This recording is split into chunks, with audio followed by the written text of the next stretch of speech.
Le grand journal de Télésignal.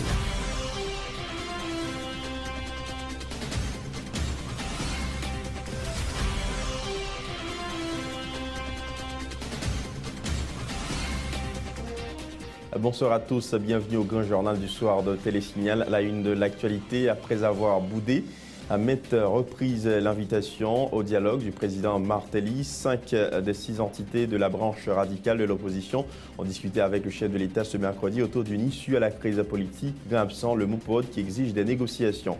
Incertitude autour du statut des non-josiers forestales sous condition ce mercredi. La Cour d'appel de Port-au-Prince se serait opposée à la demande de mainlevée des coûts acceptés par la juge Nora Jean-François en faveur des 2 prisonniers dits politiques.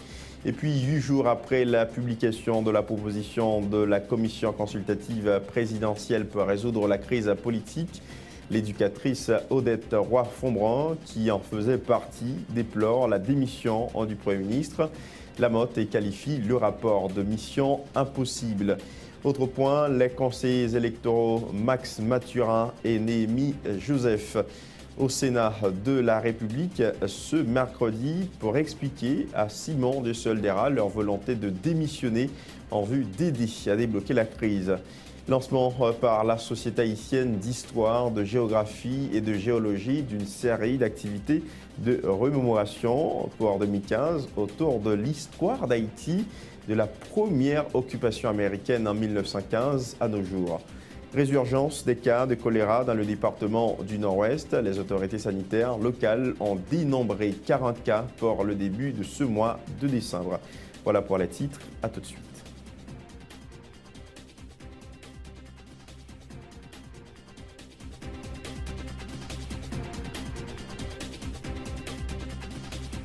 Vous travaillez pour construire votre avenir.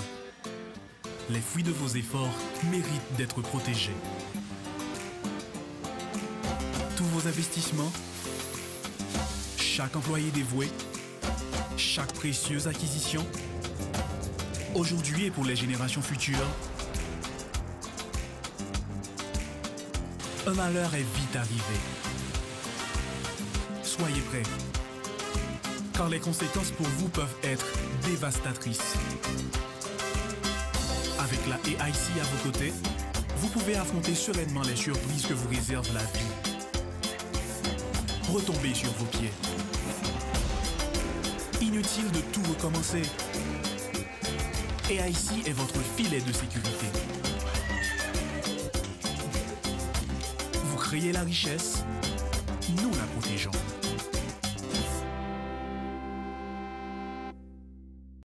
Bonjour, je suis Daniel, je vis aux Caraïbes. Malheureusement, quand il s'agit de shopping, je suis toujours à court de choix. Par exemple, la recherche d'un cadeau pour ma copine, ou un lecteur MP3, ou même un casque. Grâce à eShopper Express, je peux maintenant faire mes courses en ligne. Les expéditions internationales de magasins en ligne étant si chères et souvent non disponibles, eShopper Express donne l'opportunité à ceux vivant hors des États-Unis de faire des emplettes comme s'ils y étaient.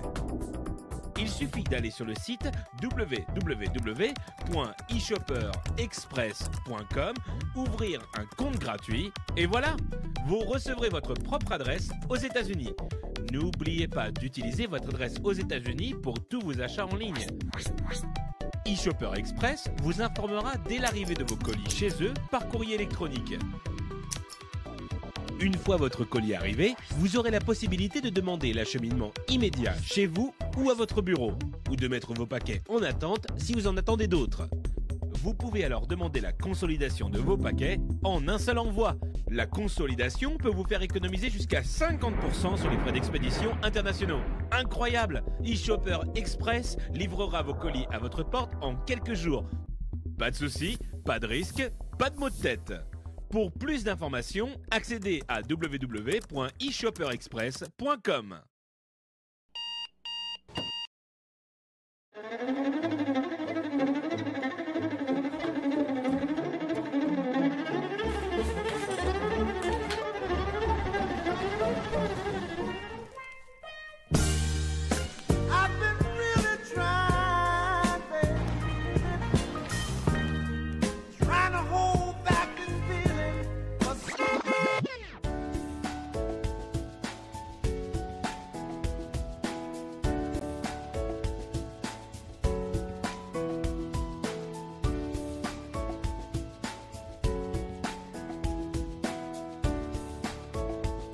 démaquillant, lotion après rasage et lotion rafraîchissante.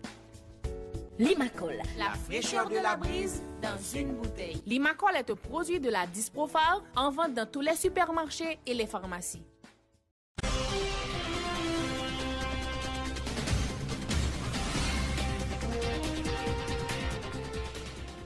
Merci de votre fidélité à Télésignal. Tout de suite, le développement du journal, mesdames, messieurs. Des entités de l'opposition radicale ont finalement accepté ce mercredi de s'entretenir avec le chef de l'État, Michel Martelly. En effet, une rencontre a eu lieu ce matin dans un hôtel à Pétionville entre le président Martelly et des responsables de 4 partis politiques regroupés au sein des 6 structures représentant l'aile dure de l'opposition, à savoir la fusion Contrapep, Unité, Haïtien pour Haïti. Cette rencontre rentre dans le cadre des recommandations de la commission consultative présidentielle en vue de résoudre la crise politique actuelle. Une rencontre qui s'est bien déroulée et dans une bonne ambiance, selon le chef de l'État, qui n'a cependant pas précisé les points abordés lors des discussions. M. Martelly a annoncé qu'il allait poursuivre les discussions avec d'autres acteurs de la crise. Les déclarations de Michel Martelly au micro de Florence Lisney et Erwan Diary. Pareil à ce matin, on va continuer. Je veux croire qu'on est sur une bonne voie. Nous avons une plateforme Petite Dessalines,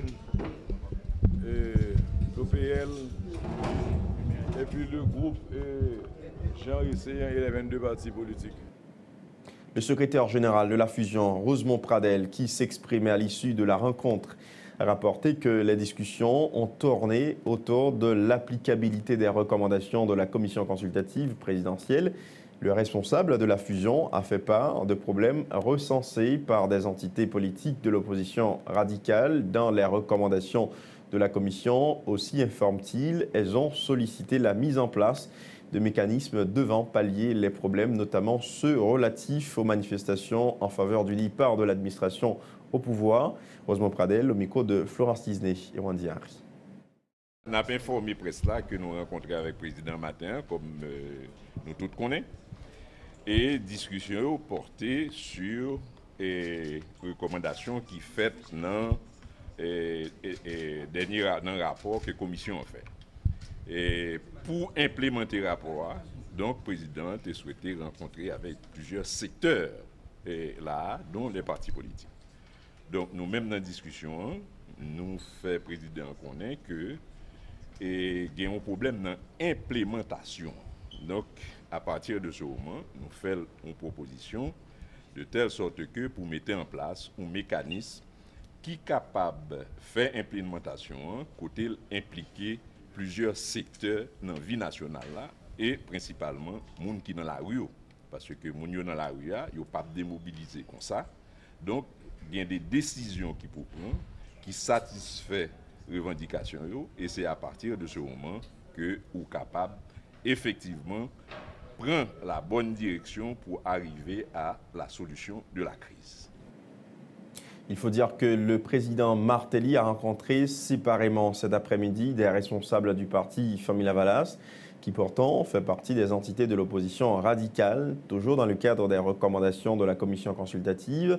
La coordonnatrice du parti Famille Lavalas, qui a répondu à cette invitation, a estimé que c'est un premier pas sur la route du dialogue. Maryse Narcisse, qui n'exclut pas la continuité des mobilisations, a précisé qu'elle va exposer et discuter des points à l'ordre du jour dans le cadre de cette rencontre avec les membres du parti. Maryse Narcisse est au micro de Florence Lisney et Erwan Diary.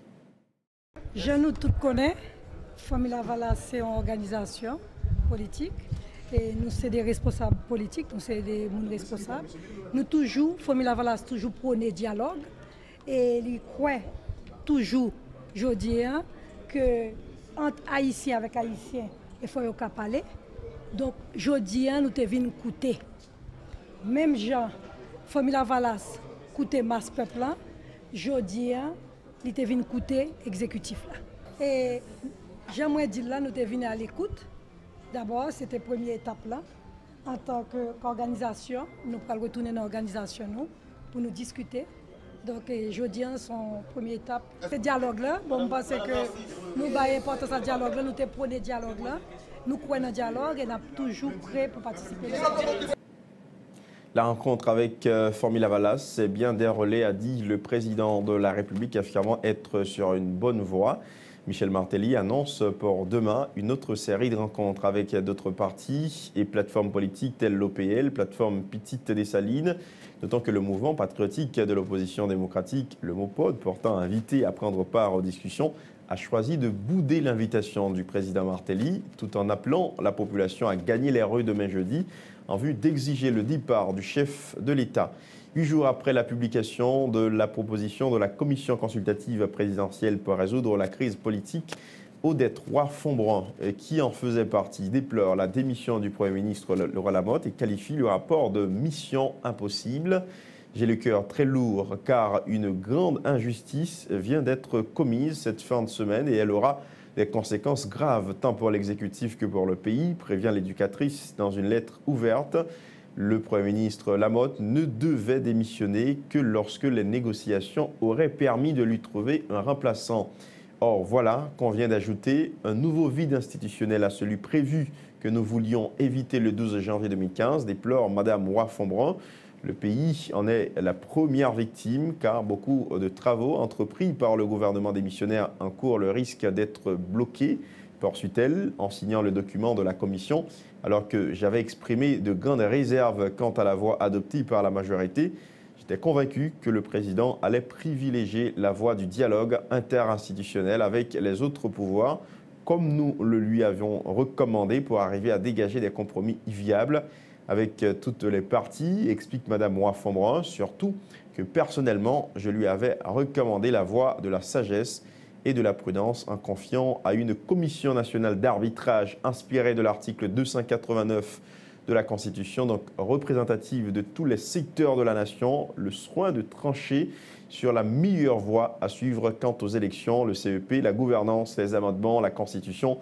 Pour Odette Roy-Fonbrun, une seule contrainte existerait dans cela, pas de prolongation ni de renouvellement de mandat du président qui remettrait le pouvoir le 7 février 2016.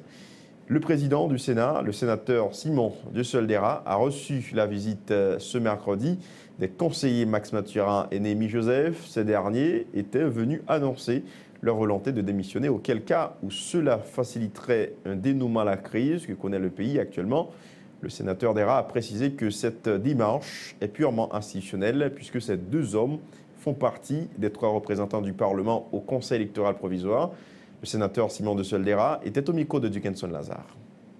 Nous sommes recevoir M. Néhémie Joseph avec, comme dit nous tous, on dit un comportement institutionnel depuis le départ. Et Max Mathurin, comme 2 dans 3 représentants que le Parlement a gagné, qui viennent informer nous que aujourd'hui, il y a pris une décision officiellement pour représenter des missions dans le cadre des marches qu'a fait pour arriver à un consensus pour nous sortir de la crise là. Donc c'est dans le cadre de ça que le président matin dans le Parlement pour informer nous de décisions que nous allons prendre. C'est un simple rencontre d'information, président, où il y a besoin de joindre une bénédiction aval. C'est dans le cadre de désigner. Et automatiquement, nous définissons désigner, nous ne pas mettre encore.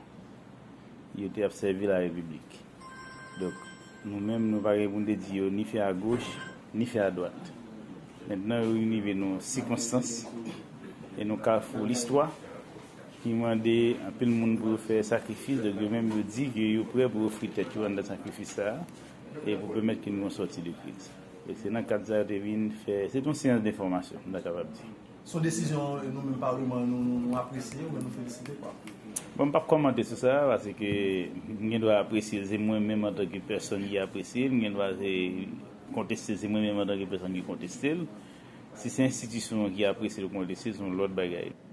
Les acteurs concernés par la crise politique doivent d'abord trouver un consensus et de ce consensus découlera le Premier ministre qui succédera à Laurent Lamotte et ce nouveau chef du gouvernement, quant à lui, aura pour tâche de monter un gouvernement de consensus. C'est en substance la déclaration du sénateur Simon de Soldera, président de l'Assemblée nationale, pressenti au poste de Premier ministre. Le parlementaire rappelle qu'aucun des pouvoirs ne peut imposer sa solution toute faite et l'imposer à la nation sans en avoir discuté avec les autres pouvoirs. Le sénateur Simon de Soldera était au micro de Dukenson Lazare. Ils n'ont pas menacé pour rater. Et avec eux hier, nous réunissons presque chaque jour et dans quelques minutes encore, il y a ensemble avec moi là. Et ils sont capables de frustrer des gens qui sont passés là, donc ils sont capables d'exprimer eux. Mais ça va veut dire qu'ils vont menacer la ratification du Premier ministre. En même temps, ils ont menacé la ratification pour boycotter la ratification choix politique général du Premier ministre. Mais c'est en même temps tout gagner un autre circuit qui pensait que est capable d'installer un gouvernement dans une crise pourrie ça là sans pas besoin d'assentiment parlement, sans pas besoin de consentement parlement. Donc des deux côtés, il y a un problème. Donc nous-mêmes nous comptons velléité autocratique et nous comptons tout position jusqu'au boutiste. Depuis c'est consensus là qui baille choix. C'est pas choix qui baille consensus. Depuis c'est consensus là qui baille choix. Eh bien, c'est sûr que la majorité est d'accord parce que tu as une bonne revendication. Par exemple, je dis à sénateur, ils ont ciblé pour faire des amendements loi électorale. Mais là, on parle avec un peu de sénateur, ça veut dire il faut qu'on compromis avant de chita sous loi parce qu'il faut qu'on connaisse la loi, ça va le voter. Est-ce que c'est la loi ça qui a fait l'élection présidentielle?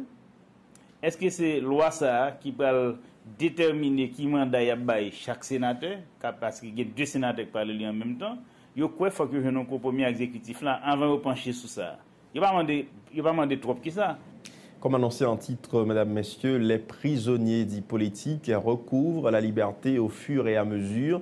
Après Ronnie Timothée Biron-Odigé le 11 décembre dernier, c'est au tour d'Enol et de Josué Florestal de laisser le pénitencier national. La juge Nora Jean-François a prononcé ce mercredi une main levée d'écrou en leur faveur. La juge a cependant annoncé que l'affaire les concernant était toujours en cours et sera reprise en janvier 2015.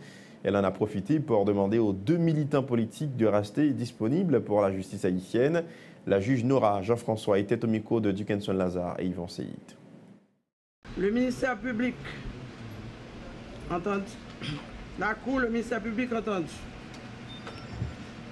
Et après délibération en conseil selon le vœu de la loi, accord de main levée du mandat d'écrou décerné contre les nommés Enol Florestal, Josué Florestal, à charge par eux de se représenter à toute réquisition de la justice. C'est pas la Cour à la guerre. C'est pas la guerre. Il va mettre le mandat d'écrou. C'est une affaire pour même plaider. C'est identification non identifiée. C'est-à-dire que nous connaissons l'article 14, mais ça le dit. L'ordre de pour nous présenter à toute réquisition dans la procédure là. Si nous pas venir, la Cour est capable de faire chercher nous encore pour la poursuite de l'affaire. Donc,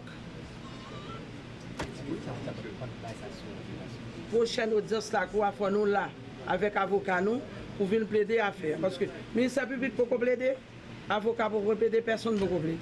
C'est main levée du mandat de la Cour à battre. Donc, prochaine audience, pour nous là. Et le ministère public là, tout, prochaine audience, il faut faire comparaître la famille du Verseau. Parce que grand pile bagaille qui dit là, il faut nous essayer de confronter pour nous comprendre. La libération de Enol et Josué Florestal n'est pas une faveur, explique l'un des avocats des détenus, Newton Saint-Just. À son avis, il n'y a pas lieu de fêter cette libération. Pour le défenseur des frères Florestal, il faut surtout maintenir la mobilisation en vue d'obtenir la libération des autres militants détenus en prison illégalement. Newton Saint-Just. Ça pour comprendre, non. On ne dit pas là pour l'arrêter, parce que nous pouvons arrêter les gens parce qu'ils vont défendre contre madame ni contre famille. Libération prisonniers politiques, pour nous-mêmes, c'est pour faveur. Le pouvoir, ça a fait nous, ce barrage de droit. D'ailleurs, là, il faut libérer tout le monde, il faut nous faire procès contre eux pour injustice, sur fait Timothée Roni, Bureau Digé, les frères Florestal passés dans la prison, Lou Marie Juste. Donc, on n'est pas capable de satisfaire mon content parce que son droit me gagne pour m'exprimer, son droit me gagne pour me faire politique dans le pays, pour me parler de la situation du pays. Et arrêter pour ça, la game pour me montrer. Non, au contraire, c'est bataille pour continuer la bataille. Prochaine étape là, au niveau judiciaire, c'est que le coup d'appel là, en janvier, après prendre audition à faire là. Maintenant, au niveau politique, la mobilisation se poursuit. Il n'y a pas de trêve de fin d'année. Et demain, nous avons béton, nous allons monter Pétionville. C'est ça que j'ai dit. Et immédiatement là, donc après jeudi, là, vous allez passer pour une nuit avec les familles. Oui, c'est-à-dire dès ce soir, et les frères Floristal avec famille. Et demain matin, dès 10h, il y a ce béton.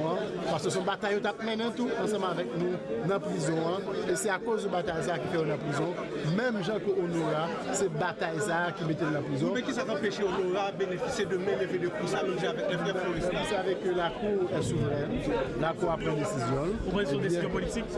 Et je ne vais pas fragiliser la justice là davantage, puisque Jean-Marc Tellier a Laurent Lamotte, Jean-Nel Sanoufel. Et nous avons continué de bataille pour nous une libération de tout le monde. Mais ça qui est important, ça qui mène nous là, qui fait aujourd'hui à M. Sao libéré, c'est la mobilisation du peuple haïtien. Le président de la Commission Justice et Sécurité du Sénat accueille la libération d'Efka Florestal comme une victoire pour le sénateur Pierre-Franquet Exéus. Cette décision était exigée par la commission qu'il préside. Le sénateur qui assistait à la séance explique que les déclarations faites par Enol et Joseph Florestal confirment qu'il y avait raison de parler de prisonniers politiques.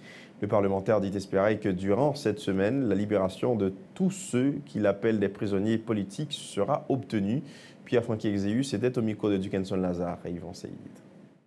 Dans ce semaine, nous demandons libération de tous les prisonniers politiques. Donc je dis, je crois que les frères Floristal, ils ont une libération. C'est dommage, le policier Jean Honora, Jean expliquait devant le conseil de juge. Je crois que le ministère public là, pour moi-même, t'as doué une considération pour Jean Honora pour que lui-même tout, il t'a la. Est-ce que vous pensez qu'il y a une injustice qui fait dans le dossier et Jean Honora? Moi-même, m'estime que un policier qui a un exercice fonction, lui montre que le terrain les armes sur lui, et il montre que les victimes, il explique devant le juge là, le ministère public là, c'est doué pour M. Lagaï. Nous demandons de libération de tous les prisonniers politiques, mais nous avons l'autre monde tout. Il a commencé à persécuter. Donc, ça veut dire que c'est un élément dans le cadre de bataille là. Donc, ça va bloquer la mobilisation. La mobilisation va aller seulement pour les politiques. Non, mais on voit que dans le cadre de mobilisation, on voit une revendication peuple là. Ils ont demandé départ régime de Martelly Lamotte. Ils ont demandé départ régime du président Martelly et du Premier ministre Lamotte. Ils ont demandé libération de tous les prisonniers politiques. Et ils ont demandé tout. Puis on suspend une persécution politique. Là, son combat a commencé. Nous croyons demain que Louis-Marie Juste nous présenté. Pour que Jean-Oudé Vincent, il y a l'autre monde encore Anthony Nazaire, il y a Nadal Alcir, il y a Kestel Beljean. Pour ensemble de monde. Rappelons que les frères Enol et Joseph Florestal sont détenus depuis juillet et août 2013. Ils sont impliqués dans la mort de l'étudiant Franzi Duverso survenue le 18 octobre 2010. Juste le temps d'observer une nouvelle pause, mesdames, messieurs. On vous retrouve tout de suite après.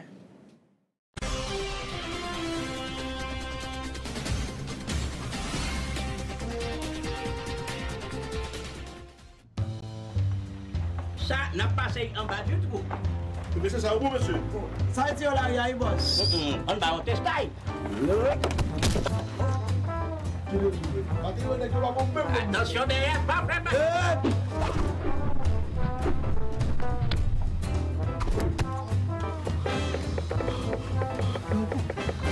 Wilkie, viens t'admire. Oh! Nous correct. Halbay. Canes Construction. Halbi. Canes Construction. Ah, ok. Canes Construction, entre un grand monde dans le game de Kairia. Nous vivons tout numéro 1. Pour plus c'est nous, l'autre gagne un dépôt. Nous gagne Canes Construction, nous sous plus terrain que tout l'autre yo. Bois, fer, ciment, céramique, petit, électrique. Nous gagne cuisine tout pareil. C'est HL, Plaquel. Adresse nous tout dans la carte là, c'est nous. Canes Construction. Depuis on poursuit pas de l'autre côté. Canes Construction. Car la fin bâti ou baisser meublé. Canes Construction. avion atterri. Les pères, viens ouais puis atterrissage nous entendez. Posez, purti. Sous tête mon nou ak terre nou qui pi riche dans le pays d'Haïti, n'a besoin de café qui gen nam, c'est Rebol sien. Sorti dans grand danse pour arriver dans grand nord, passer par plateau central, atterrir dans montagne Belancio, ak toute l'autre zone qui produit café dans le pays, nous mettons bons outils, bonne structure et surtout connaissance et confiance dans l'idée pour nous joindre plus bons résultats. C'est depuis notre cueilli grain café, passer dans traitement, que nous mettons bon gens contrôle pour nous joindre plus bonne qualité. Nous servons avec appareil moderne, sécher, séparer puis trier café. 42 récoltes café nous sous tête nous là. Ben nous avons pile expérience dans causer traiter café. Volonté pour nous baou plus bon service chaque jour, puis plus exiger nous servir avec matériel sophistiqué qui respecte normes et principes, avec différents mélanges nous. Sorti dans gourmet, de luxe, classique, rivé dans lipibon, dans chaque paquet, dans chaque tasse, Rebo pote pour vous, pi bon goût café pays d'Haïti.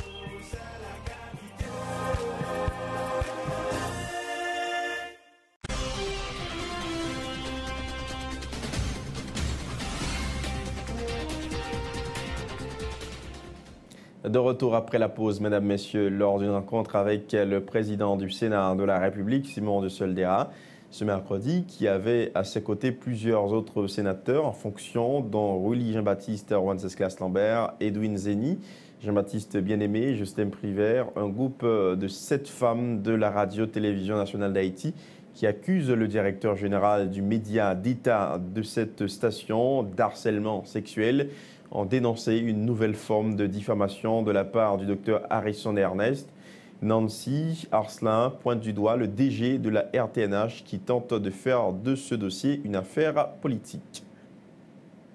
Et puis, autre point, le président haïtien Michel Martelly a réagi sur la décision du président américain Barack Obama d'alléger les sanctions contre Cuba. Michel Martelly dit saluer cette décision.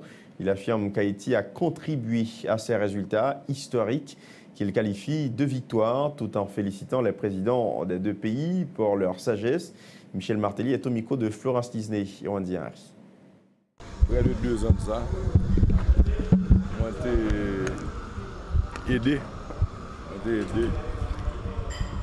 à travers un contact que nous avons, une bonne relation que nous avons avec le président et le pays Cuba, de faciliter des échanges entre les pays. Donc, que je dis à ça arrivé là, les États-Unis, après démarrer une relation diplomatique avec Cuba, c'est ça qui est plus important, c'est que bon changement de fait, côté que le pays frère ça a sorti en bas embargo, nous connaissons ça embargo. Donc, basé sur une victoire pour deux pays. Et nous souhaitons saluer sagesse deux présidents parce que son question qui t'a préoccupé depuis longtemps, il faut dire à président Obama, ensemble avec le président Raúl Castro, réussit à faire l'histoire dans la décision historique que reprend. Donc nous les saluer, féliciter. Alors Haïti lui-même, Haïti est fier de Haïti de participer dans l'année possible.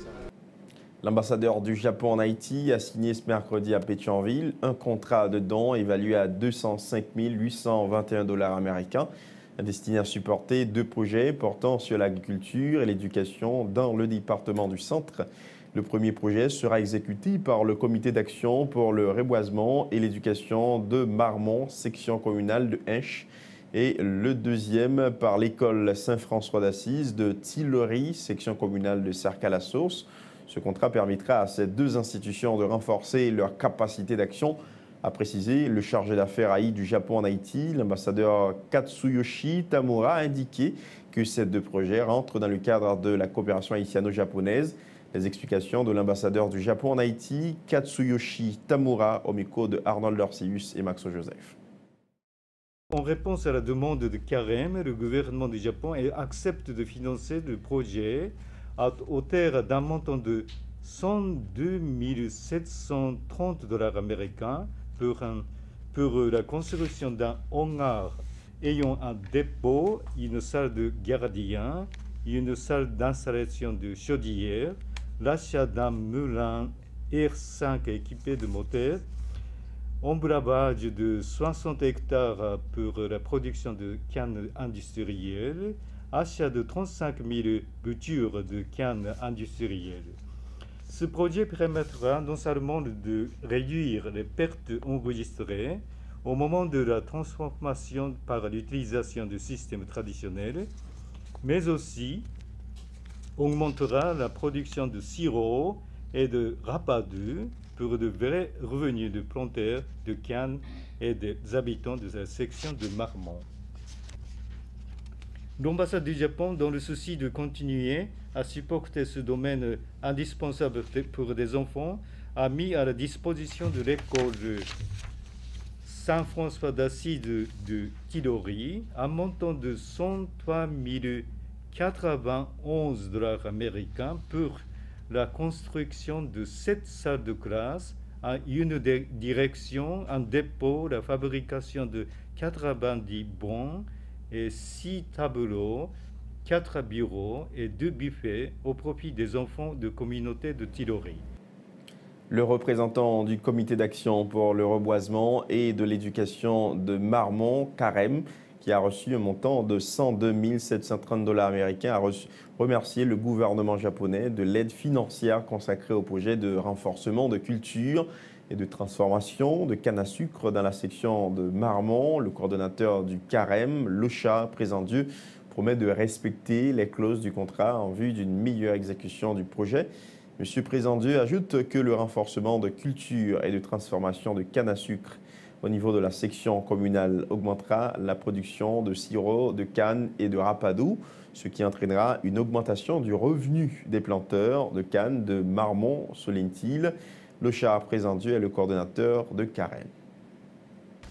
Ce projet va donner aux habitants cultivant la canne des avantages énormes, tels que l'augmentation de la production du sirop en rapadou, l'augmentation des revenus générés par les planteurs, la réduction des pertes enregistrées lors de la transformation dans les petits moulins en bois et l'incitation de la production de la canne. Pour ce rubrique, 60 hectares seront emblavés et plantés en canne industrielle. Les bénéficiaires directs auront à distribuer des boutures aux autres membres de la communauté dans le cadre de la duplication du projet. Madame, Messieurs, avec l'achat d'un moulin R5 complet, des chaudières, la construction d'un dépôt, un hangar et une salle d'installation de moteurs, avec l'achat de 35 000 boutures de canne pour planter 60 hectares de terre, le grand rêve de l'organisation de Carême, celui de contribuer au renforcement et à la transformation de la canne industrielle à Marmont, sera réalisé. Pour sa part, le directeur de l'école Saint-François d'Assise de Tilleri, une section communale de Hinche dans le département du Centre qui bénéficie d'une enveloppe de 103 091 $ américains, ne cache pas sa satisfaction. Le révérend Père Eliphet Bien-Aimé précise que ce projet donnera beaucoup plus de possibilités aux enfants d'apprendre dans un environnement répondant aux normes sécuritaires. Les propos du révérend Père Eliphet Bien-Aimé au micro de Arnold Orsius et Max Joseph. La construction de cette école répondant aux normes parasismiques et génie scolaire va permettre aux enfants de révolutionner leur destin, de valoriser leur potentialité. Grâce à vous, ils seront scolarisés et civilisés. C'est le moyen le plus efficace de la lutte contre la misère qui règne dans la zone. Dans ce contexte, Monsieur l'ambassadeur, les enfants en seront les protagonistes d'un avenir meilleur pour eux-mêmes et pour leur famille. Ils seront porteurs d'espoir pour la zone et pour le pays. Monsieur l'ambassadeur, cette école nous permettra d'intensifier la présence agissante de l'Église dans cette zone en référence à son option préférentielle pour les plus démunis. Je vous confie au Seigneur qu'il accorde sa divine bénédiction à vous et à tout le peuple japonais. Autre information, mesdames, messieurs, pour un développement de la bioéconomie, une locomotive pour la création d'emplois à haute valeur ajoutée en milieu rural, c'est le thème de 2 journées de réflexion organisées par le ministère du Commerce et de l'Industrie en partenariat avec le ministère de l'Agriculture et celui du ministère de la Santé publique. Ces assises ont pour but principal de partager les connaissances et les expériences avec des pharmaciens, biologistes et agronomes dans un domaine le plus prometteur de l'économie et pour lequel Haïti dispose d'un potentiel naturel extraordinaire qui est la bioéconomie. Le ministre du Commerce, Wilson Lalo, qui faisait une brève présentation du thème bioéconomie, pense que le statut de pays pauvre d'Haïti résulte de son incapacité à gérer et à valoriser ses ressources naturelles. Ces assises ambitionnent aussi de valider une feuille de route pour la mise en place du premier micro-parc biotechnologie en Haïti, selon ce qu'a fait savoir Wilson Lalo. Il répondait aux questions de Ludmilla Marc et Jasmine Denis. Avantage pour un pays comme Haïti, c'est que comme pas de grand investissement qui est fait dans l'agriculture, par exemple, il fertilisant qui a contaminé terre, donc terre nous réputée propre pour la grande majorité. Donc si on prise en compte responsable qui fait pour nous réorganiser la chaîne alimentaire, pour nous réorganiser tout ça qui a rapport avec les médicaments, pour nous réorganiser marché cosmétique, etc., eh bien, c'est un boulevard d'opportunités qui devant Haïti. Mais sauf que son domaine nouveau et qui mettait université, centre de recherche, entrepreneurs privés, financiers, ensemble, pour développer, parce que c'est pas qui tout là, c'est développer pour développer. Et nous pensons que c'était rôle, nous, pour nous mettre ça de l'avant, c'est-à-dire le ministère de la Santé publique, le ministère de l'Agriculture, le ministère du Commerce et de l'Industrie, avec l'Association des pharmaciens haïtiens, avec le Bureau de nutrition, avec l'ensemble de l'autre agence dans le pays qui concernait par type de problématique. Ça, nous mettons ensemble et nous faisons des rencontres depuis le mois de juin 2014 pour nous poser des questions et voir comment nous aborder les questions. Et justement, réponse qui était là, c'est organiser à CISIO à partir de tout document qui produit, pour nous diffuser dans la société, pour nous comprendre que un champ nouveau qui est devant eux et qui est un champ extraordinaire parce que ça pour exploiter les organes, on a déjà. Ces plantes, ces ressources qu'on a dans le monde, qu'on doit transformer et puis pour faire, au lieu que vous avez fait presque rien avec eux, et bien pour venir des sources de richesse immenses au pays et qui va permettre que paysans, entrepreneurs, universitaires, ils retrouvent ensemble, et chercheurs retrouvent ensemble, pour produire de nouveaux biens et qui ont pile valeur au niveau international et qui va permettre que nous redynamiser l'agriculture haïtienne, redynamiser les secteurs de production dans le pays. Pour sa part, le ministre de l'Agriculture, Thomas Jacques, croit que la valorisation des plantes nécessite l'effort de tous les Haïtiens, ce qui permettra, à son avis, aux entreprises de développer la dynamique de valorisation de leur côté. Il affirme que beaucoup d'efforts sont déjà consentis en ce sens. Par ailleurs, le ministre promet de continuer à appuyer le ministère du Commerce pour la création du micro-parc biotechnologique dans le pays. Jacques Thomas. Dans le pays d'Haïti, avec le ministère du Commerce, le ministère de la Santé, nous mettons ensemble pour nous voir comment créer un cadre pour une émergence ou ensemble d'entreprises qui sont capables de développer et produire ça. Bien sûr, à travers le foire agricole que nous avons réalisé, il y a une pile d'expérience qui est déjà faite dans le pays. Côté, il y a des entrepreneurs qui eux-mêmes produisent déjà soit des savons médicamenteux, soit des produits à base d'épices. L'État veut renforcer l'activité, l'État veut renforcer l'entreprise qui peut permettre que une gamme de produits aussi bien pour le marché national que pour le marché international, nous sommes capables d'entrer dans le secteur économique. C'est peut-être ça que je dis à nous réaliser et colloque ça. Côté un pile entrepreneur haïtien qui déjà commence à travailler dans le domaine ça, et bien capable de chiter ensemble avec des biologistes, avec des spécialistes en nutrition, pour nous regarder comment, depuis la plante jusqu'à la consommation, nous sommes capables de tirer les meilleurs au niveau de toute chaîne. C'est pour ça que Assise a réalisé, pour permettre que nous sommes capables de valoriser mieux flore et faune d'Haïti. Dernier rappel des titres de l'actualité. Après avoir boudé à maintes reprises l'invitation au dialogue du président Martelly, 5 des 6 entités de la branche radicale de l'opposition ont discuté avec le chef de l'État ce mercredi autour d'une issue sur la crise politique, grand absent le MOPOD qui exige des négociations. Incertitude autour du statut d'Enol et Josué Florestal libérés sous condition ce mercredi. La Cour d'appel de Port-au-Prince se serait opposée à la demande de mainlevée des coups acceptée par la juge Nora Jean-François en faveur des 2 prisonniers dits politiques.